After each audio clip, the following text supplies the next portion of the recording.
कोई नीति ही नहीं है, एकमात्र इन लोगों का नीति है कि शिक्षक जो ड्यूटी कर रहे हैं, आराम से हैं, जो घर परिवार उनका एडजस्ट है, उनको परेशान करो, उनको तबाह करो। शिक्षा मंत्री का लगता है बयान नहीं सुना है घनश्याम जी ने। जी मैंने सुना है।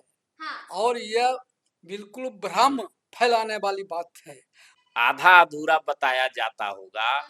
नियमावली यहाँ कुछ कह रहा है, जो सारे लोग वो तो रिटेन है जी। कि आप 10 अनुमंडल का विकल्प दीजिए। हाँ। करेंगे तो करें, और उनके बात पर क्या विश्वास करें, तो हम उनका स्वागत करेंगे और इस शिक्षक भवन में बुला के स्वागत करेंगे। शिक्षक भवन में बुला करके शिक्षा मंत्री का नमस्कार, हमारा नाम है समरीन और आपने देखना शुरू कर दिया है लाइव सिटीज। देखिए, आपको मालूम है कि शिक्षकों की स्थानांतरण नीति बनकर तैयार हो चुकी है, लेकिन बड़ी बात यह है कि अब भी शिक्षकों ने इस नीति को दिल से स्वीकार नहीं किया है। अब भी वो काफी आक्रोशित हैं, काफी भड़के हुए हैं।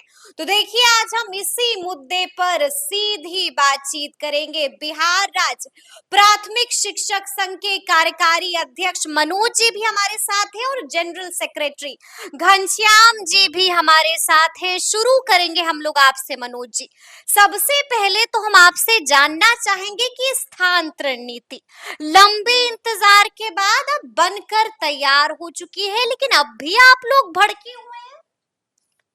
देखिए समरीन जी, बिहार सरकार ने जो स्थानांतरण नीति बनाई है, इसमें जो शिक्षक संगठन से जो सुझाव दिया गया था, या नीति जारी होने के बाद भी हम लोगों ने जो सुझाव दिया, उसके अनुरूप सरकार संशोधन नहीं की, उस बात को उस नीति में नहीं लाई।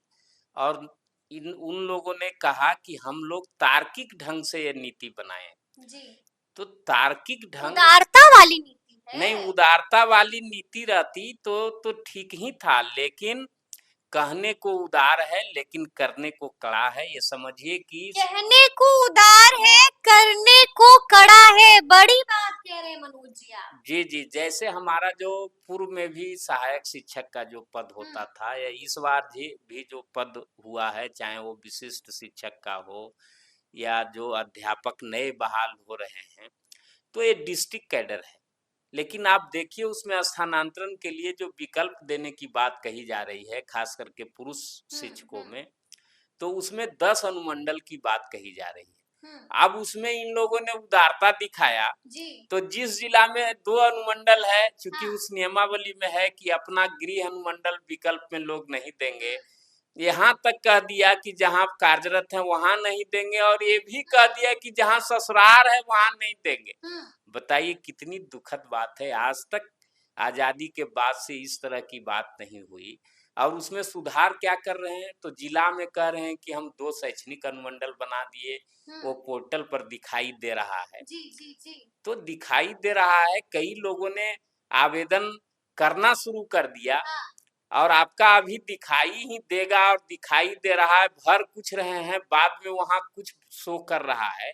तो इस तरह ऐसा भी हो रहा है कि भर कुछ रहे हैं और बाद में कुछ और शो कर रहा है। जी जी बिल्कुल, ऐसा कई शिक्षकों ने बताया है दूरभाष पर जी।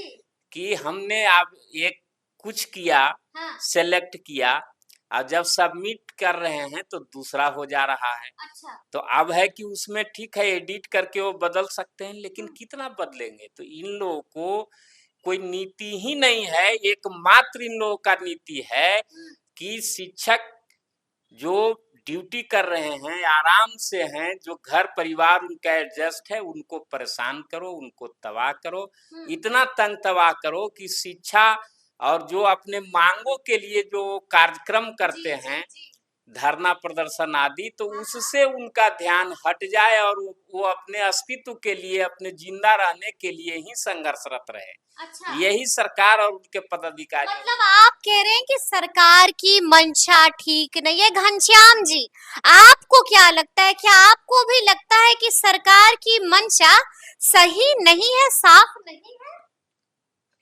बिल्कुल ही ऐसा प्रतीत हो रहा है कि विभाग शैक्षणिक माहौल को बनाने के बदले वह विपरीत माहौल बनाकर शिक्षकों को प्रताड़ित करना चाहते हैं। हम्म,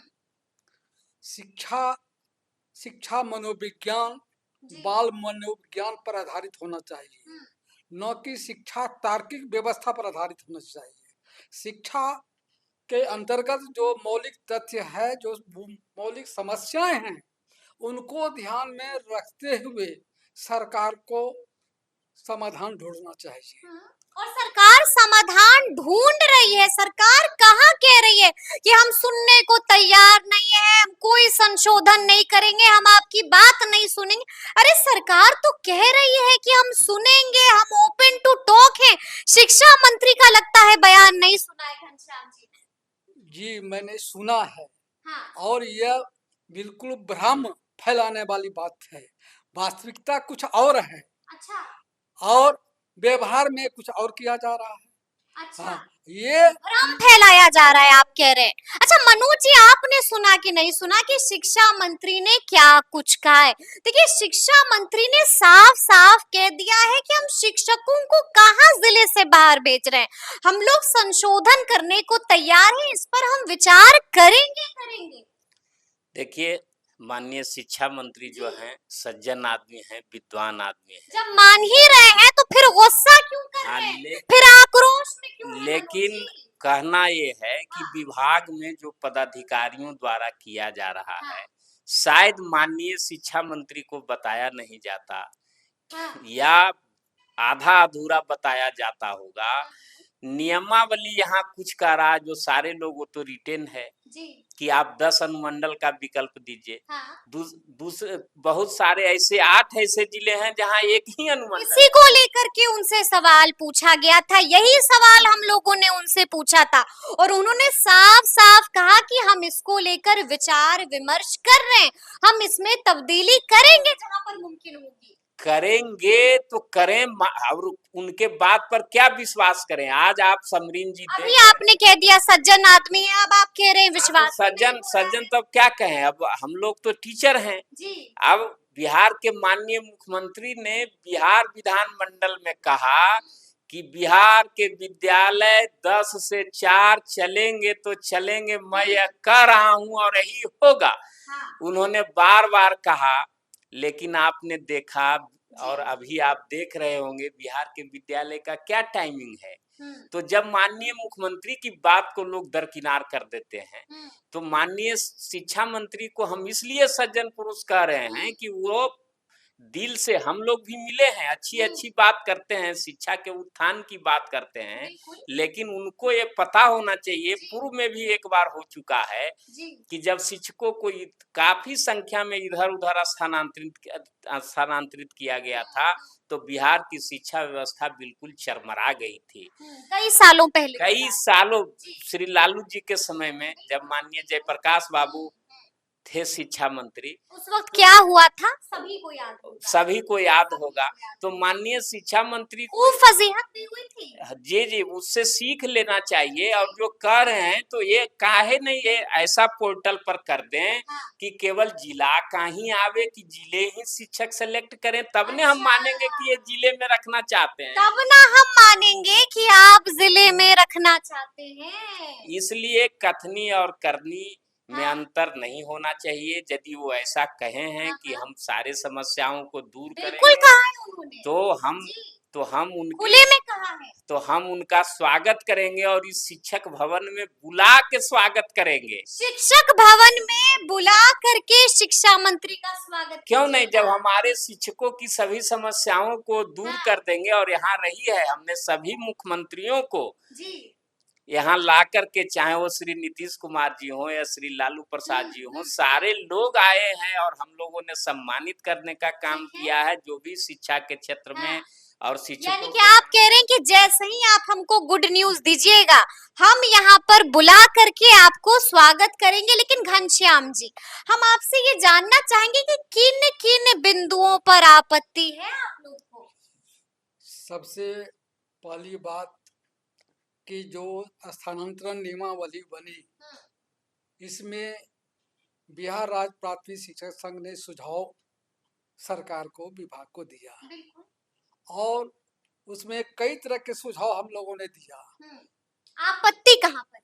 आपत्ति ये है कि जैसे कि अभी 10 अनुमंडल का प्रावधान दिया जा रहा है, जी जी जबकि पुरुषों पुरुषों को, जी जबकि ऐसा करने से हाँ शिक्षकों के मनोदशा पर बुरा असर पड़ रहा है। अच्छा शिक्षकों को जितना सुंदर वातावरण मिलेगा, हाँ हाँ जितना प्रफुल्लित अरे शिक्षा भाई का 10 ऑप्शन तो दे रहे हैं, आप क्या दें? नहीं, 10 ऑप्शन दे रहे हैं, हाँ आप अनुमंडल का दे रहे हैं। हाँ उदाहरण के तौर पर बताना चाहता हूँ हाँ कि बांका एक जिला है जहाँ हाँ के एक ही अनुमंडल है। इसको लेकर भी शिक्षा मंत्री ने और बोल दिया है।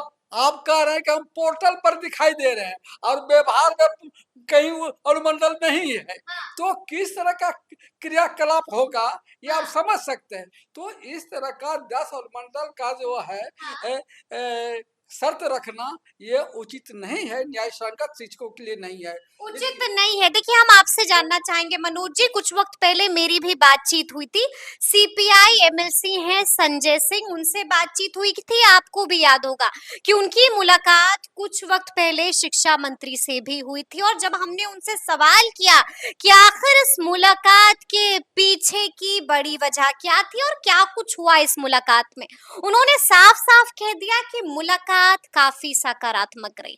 शिक्षा मंत्री ने कह दिया है कि जहां पर भी गुंजाइश होगी हम परिवर्तन करेंगे। देखिए, माननीय शिक्षा मंत्री तो हम पहले ही कह दिए, मुलाकात उनसे सकारात्मक होती है। सभी को आश्वासन देते हैं, हाँ। रहे हैं ब्यूरोक्रेट, लेकिन आज के डेट में वो नेता हैं तो जी। पूर्णतः राजनेता हैं। सकारात्मक मुलाकात लेकिन हुई शिक्षकों के मुद्दे पर हम बात तब हुई। मानेंगे और हम तब सकारात्मक समझेंगे हाँ। जब जमीनी स्तर पर भी सकारात्मक काम हो। और जमीनी स्तर पर आप देख रहे हैं ट्रांसफर में जो घोषणा कर रहे हैं आज के तिथि तक, अभी जब हम आपसे बात कर रहे हैं वो पोर्टल पर वो चीज हुआ नहीं है। टाइम टेबल जो मुख्यमंत्री कह दिए वो हुआ नहीं है।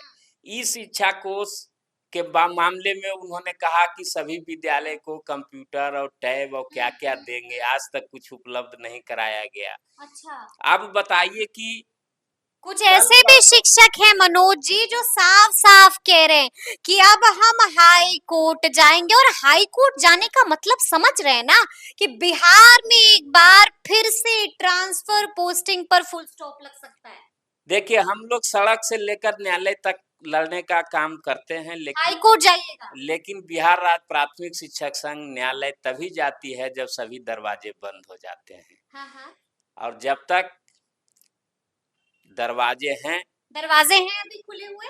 तब तक जो है हम लोग लोकतंत्र में धरना प्रदर्शन सारा चीज होता है। यानी कि आप सड़कों पर उतरिएगा, बिल्कुल बिल्कुल धरना दीजिएगा, बिल्कुल। लाठी भी खानी पड़ सकती है, दौड़ाया जाता है, दृश्य याद होगा। वो सब हम लोग काफी आजादी के बाद से, हमारे अध्यक्ष जी तो 100 साल के हैं। हाँ, उससे ज्यादा थे। हाँ, उससे जी। ज्यादा के हैं। सब हम लोग देखते रहे हैं, बहुत लाठी चलाने वाले लोग चले गए, लेकिन जो शांत होते हैं, जो लोकतंत्र पर विश्वास करते हैं, उनकी जीत निश्चित होती है। और हमारे शिक्षकों ने बिहार में जो भी पाया है, जो हमारे पुराने शिक्षकों को केंद्रीय वेतनमान मिल रहा है, सभी सुविधाएं मिल रही है, वो अपने संघर्ष के बदौलत, और यही हमारे अध्यक्ष जी के नेतृत्व में सभी कुछ पाया है। यानी कि संघर्ष करने को तैयार हैं। आखिरी सवाल है मेरा आपसे, अब चाहते क्या है? अगर मांगे नहीं सुनी जाती हैं तब क्या होगा? देखिए, मांगे नहीं मानती है तो यदि सरकार, हाँ, तो हम लोगों का पदाधिकारियों का एक बैठक हुआ है और हाँ। महामंत्री हैं, तो आगे और मैंने एक संघर्ष बैठक करेंगे। करके और हम लोग कार्यक्रम का ऐलान करेंगे। हम लोग चुप नहीं बैठेंगे। अच्छा, तो क्या कीजिएगा? कार्यक्रम धरना प्रदर्शन चलेगा। हम लोग स्कूलों में ताला लगवा नहीं चलावे, दीजिएगा। अंतिम उपाय है। शिक्षक जब रोड पर बैठ जाएंगे तो बच्चों का क्या होगा, स्कूलों का क्या होगा, पढ़ाई का क्या होगा? देखिए, जब शिक्षक, चूंकि ये जी। काम जो है वो बौद्धिक काम है, जब तक मानसिक रूप से शांत नहीं रहेंगे और वो मन लगाकर पठन पाठन नहीं करेंगे तो शिक्षा का विकास नहीं होगा। और सरकार शिक्षकों को इधर उधर करके, कम वेतनमान देके, सेवा शर्त में कटौती करके मानसिक रूप से परेशान करने का काम कर रही है। और बिहार राज्य प्राथमिक शिक्षक संगठन का काम है जी।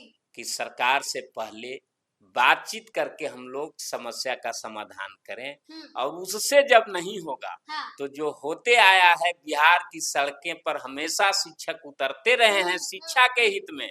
हम अपने शिक्षकों के केवल वेतनमान की लड़ाई नहीं लड़ते हैं।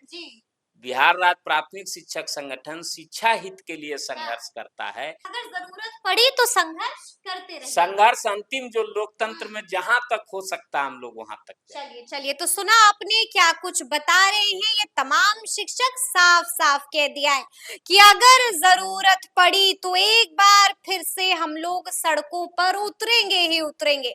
तो फिर ये पूरी बातचीत आपको कैसी लगी है कमेंट करके हमें जरूर बताइएगा। तो ऐसे तमाम अपडेट्स के लिए बिल्कुल ऐसे ही हमारे साथ बने रहिएगा और देखते रहिएगा लाइव सिटीज। बहुत शुक्रिया।